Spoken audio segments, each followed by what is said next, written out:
कोण्या पोरीवर कोण्या माय बहिणीवर बलात्कार केल्यापेक्षा ना या देशाचा मुख्यमंत्री जो आहे ना देवेंद्र फडणवीस त्याची बायकोला माल बनवून फिरते, त्या बायकोला बलात्कार करणं.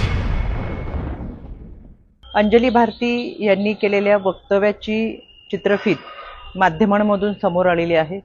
अमृता फडणवीस यांच्यावर केलेल्या आक्षेपार्ह वक्तव्याचा मी जाहीर निषेध करते. कोणत्याही व्यक्तीला काम करत असताना त्याला दिलेला संविधानाचा अधिकार आणि त्यातून त्याला मिळालेला जगण्याचा अधिकार प्रत्येकजण आपापल्या पद्धतीने जगत असतो, पण त्याच्यासाठी टीका करणं आणि ती अतिशय खालच्या पातळीला जाऊन टीका करणं हे अत्यंत चुकीचे आहे.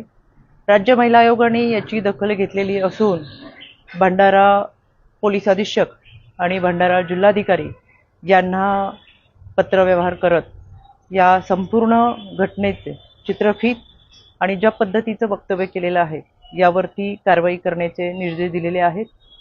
व्यक्ती स्वातंत्र्याचा चुकीचा अर्थ काढून टीका करत असताना ज्या पद्धतीने आक्षेपार्ह विधान केलेलं आहे तर कायद्याच्या चौकटीतून निश्चितपणाने कारवाई केली जाईल.